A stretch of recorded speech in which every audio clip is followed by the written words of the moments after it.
Purple Aki. The hell? Throughout the late 1980s and 90s, rumors of a massive bodybuilder called Purple Aki began to surface in the northwest of England. Okay. According to the allegations, Purple Aki would supposedly walk the streets of Liverpool hunting down young muscular men and rugby players and oddly ask them if he would let them feel their muscles.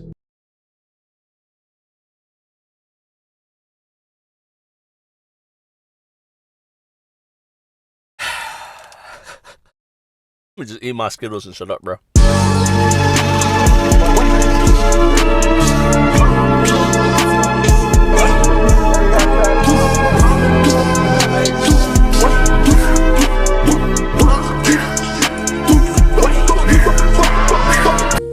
You know I'ma get it.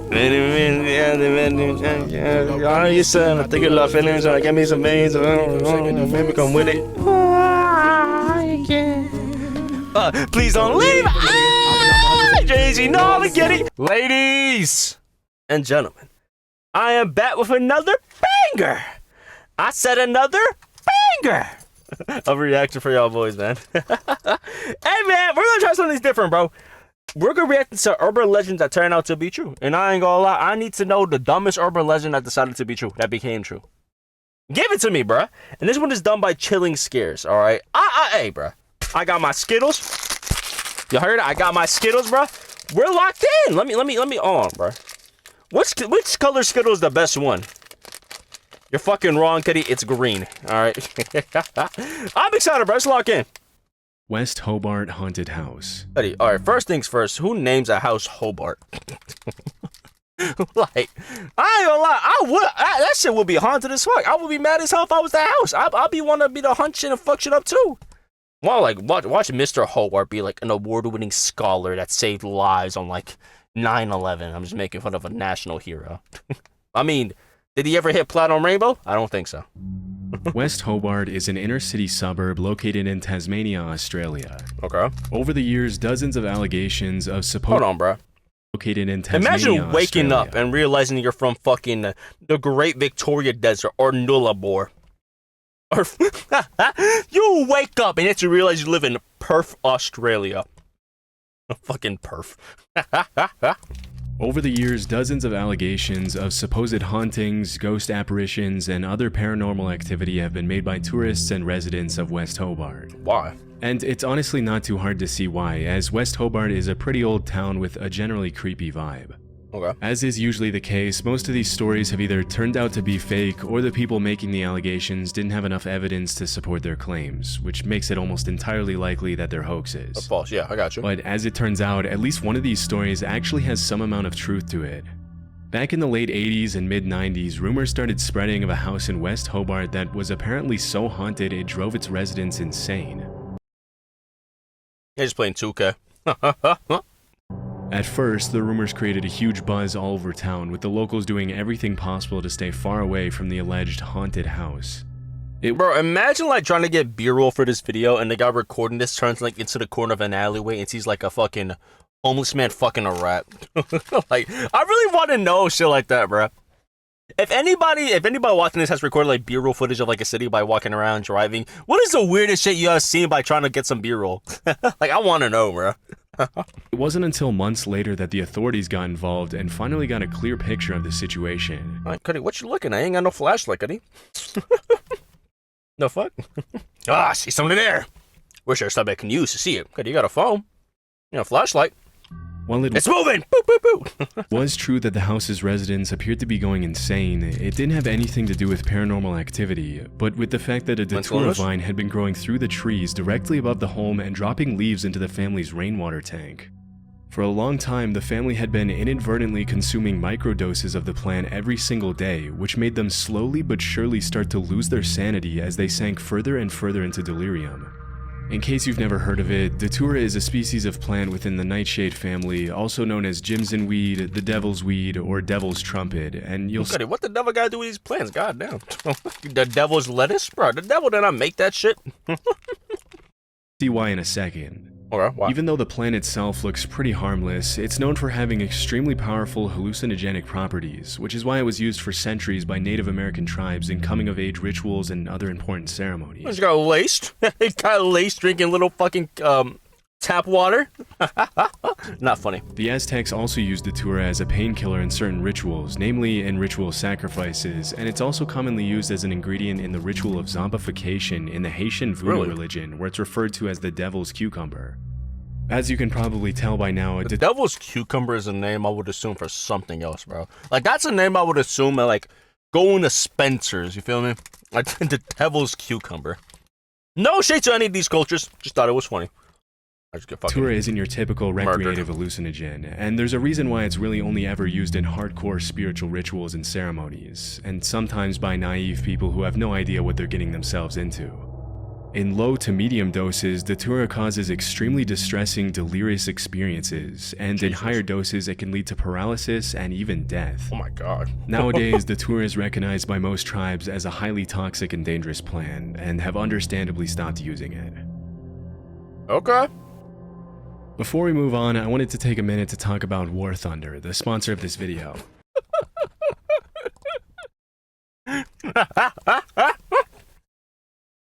Bro, these horror videos be killing me, bro, with these, like, with the transition in the ads. Yes, this family over here was murdered by an evil plant that causes hallucinogens, that makes you see things, can cause paralysis, and even in most cases, cause death. And today's sponsor, Angry Birds. Play Angry Birds for free with my promo code. Like, Cuddy, get your bag, bro. That's always so funny, bro. Cropsy. Cropsy, okay. If you were to somehow go back to the 70s and spend some time in Staten Island... Cuddy, if I went back to the 70s, I'd be dead. Let's calmly call a spade a spade. I'd be called like 5 slurs a day, like I'm Marcus Smart playing for the Celtics, bro. It probably wouldn't take you long to hear about an urban legend of a man named Cropsy. Okay. As the story went, Cropsy was a serial kidnapper and killer who lost his son and resorted to stealing other people's children to deal with his grief. Jeez, Cuddy's la llorona.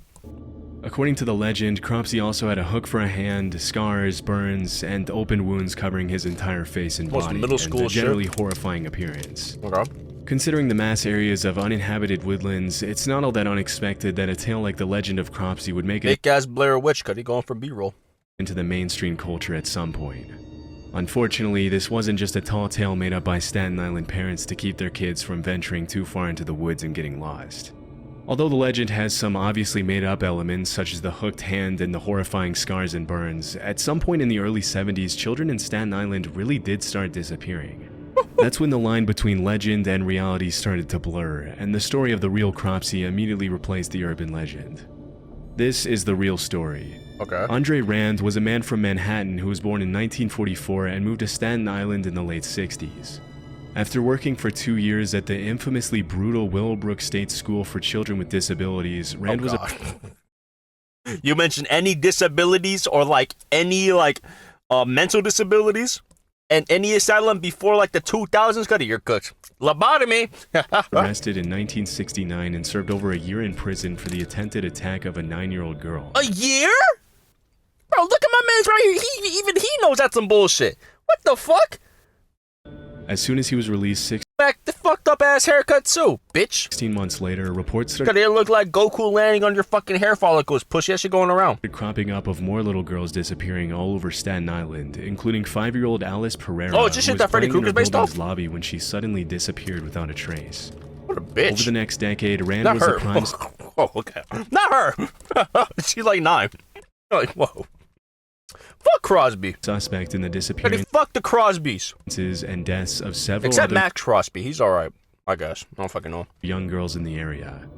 But it wasn't until 1983 when he picked up 11 kids from a local YMCA and brought them fast food before taking them to the airport that he was finally arrested and sentenced to 10 months in prison again. Yeah, shoot that fucker. Throughout the 70s and 80s, Hey, that's Salivas. Yeah, this motherfucker's gotta go, bro. Hey, put him in a cell next to Carvel from Snowfall, bro. dozens of young kids disappeared in Staten What a Island, bitch. and although Rand was often the last person to be seen with them, there was ultimately never enough evidence to put him away for a long time. For many years, he would often be seen hanging around young kids, going on walks with them, and even taking them to lunch and dinner with him at local restaurants. But he's Dr. Disrespect. After years of letting him walk the streets as a free man, police would finally have a breakthrough in the case in 1987 when they found undeniable evidence that Rand had been behind the disappearance and murder of Jennifer Schweiger, a 12-year-old girl with Down syndrome. In 1988, he was sentenced to 25 years to life, and while he was behind bars, more and more evidence was found that tied him to several other disappearances in Staten Island in the 70s and 80s. What a bitch. Unfortunately, he was only charged with one additional major crime in 2004, which was that him? The kidnapping of Holly Ann Hughes, thanks to which he will spend the next 13 years behind bars until 2037. He's still alive, bro. I ain't gonna lie. I gotta shoot that motherfucker in the foot and then put like a lime in that bitch. Give this motherfucker, like, make this motherfucker brush his teeth and eat orange juice or drink orange juice. Like, you need a worse shit for this guy. If he lives that long, he'll be 93 by the time he gets out. Alright, that's 93 punches, Cuddy. The Main Hermit. Oh, not the Mr. Kennebec Roshi. Valley is one of the most beautiful regions in Maine, with over 5,000 square miles of forests, rolling hills, and natural paradise surrounding the Kennebec River. Many cabin Okay, that's not pretty. I ain't gonna lie, Cuddy. I seen Blair Witch. If I'm hiking with my family and I see this shit, Cuddy, I ain't gonna lie, we running. If I'm hiking by myself and I see that shit, Cuddy, I ain't gonna lie, I'm airing that bitch out. Owners of the North Pond area in the Kennebec Valley have described the area as the most peaceful place on Earth. But it hasn't always been that way.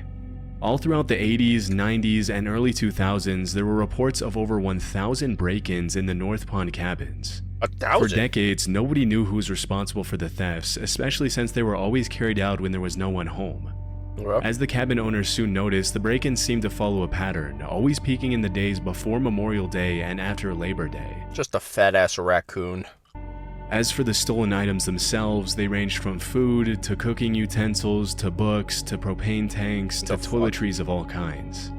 In the absence of a concrete suspect, the locals eventually named the thief the North Pond Hermit, even though by this point there was nothing to suggest the break-ins were being carried out by a single person.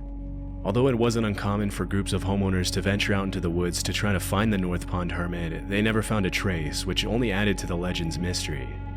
One afternoon in 2002, 100 people attended a North Pond homeowners meeting, and when someone asked how many of them had suffered break-ins, almost all of them raised their hands.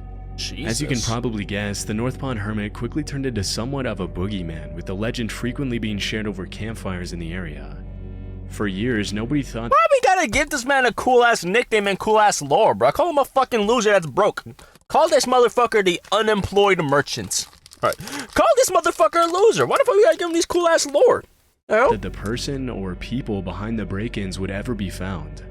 But in April 2013, a man named Christopher Thomas Knight was arrested in the middle of the woods in the North Pond. How the fuck y'all couldn't find him, bro? The glare from that fucking head should have, like, gave off a fucking thing.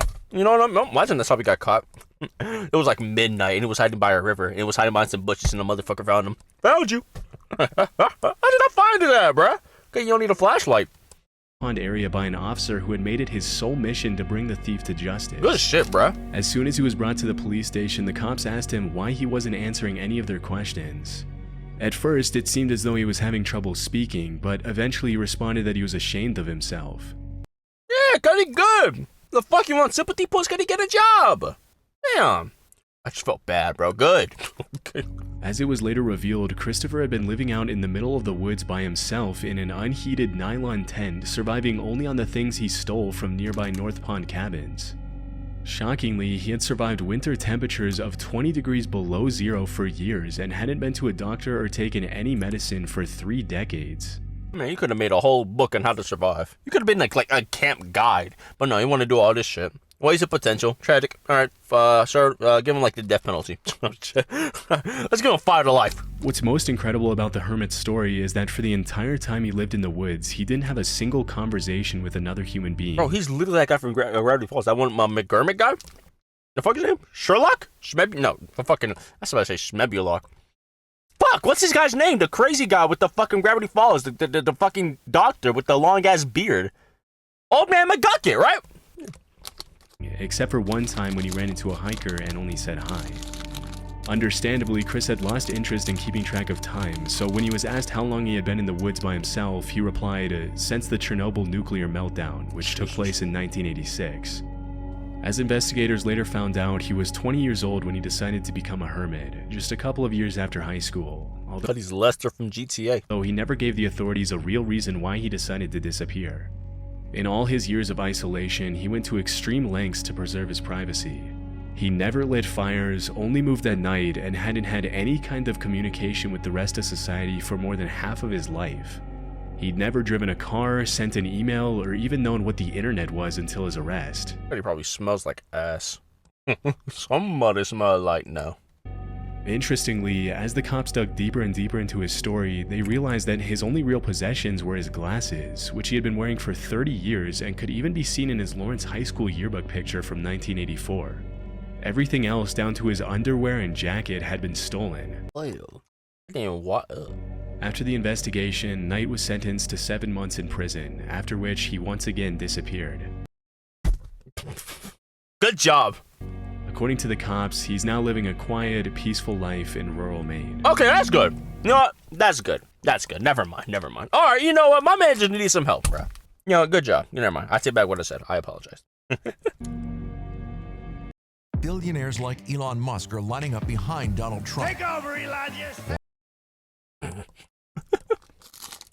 The downfall of Elon Musk needs to be studied. Well, I ain't gonna lie. This motherfucker, Elon Musk, bro.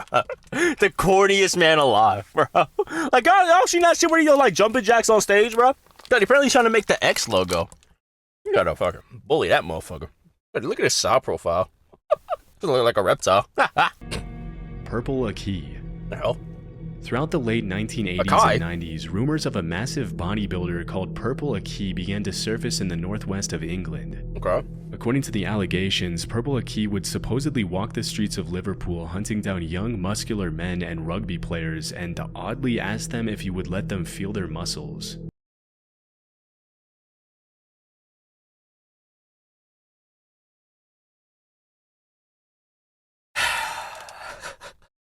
Just eat my Skittles and shut up, bro.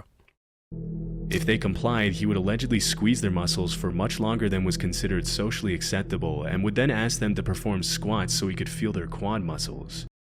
Bro, you gotta shoot that fucker. I ain't gonna lie, bro. Oh, wrong one.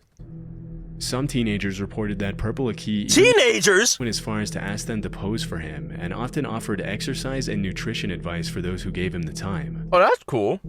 Because the rumors were so incredibly ridiculous, nobody really took them too seriously at first, and eventually the story of Purple Aki turned into an urban legend with crazy details being gradually added to the tale, including one where does he have any mental issues? Purple Aki would allegedly swallow teenagers whole if they let him feel their muscles. But as time went on, it became clear that Purple Aki wasn't just a made-up character created by bored teenagers looking to get some laugh from their friends, but a real person named Akinwul Arobic.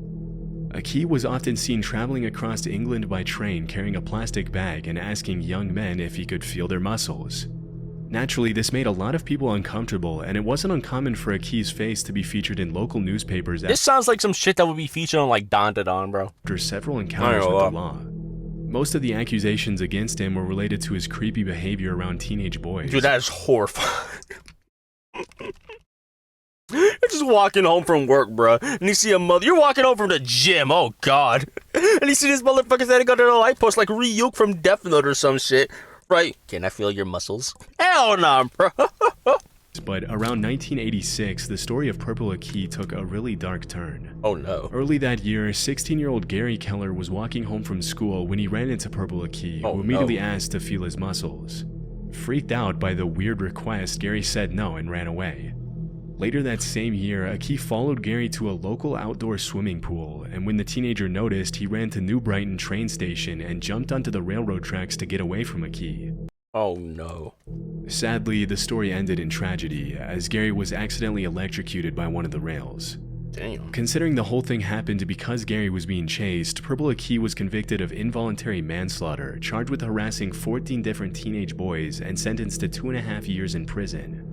In 1988, Aki filed an appeal and complained that the only reason he had been convicted was because he was black.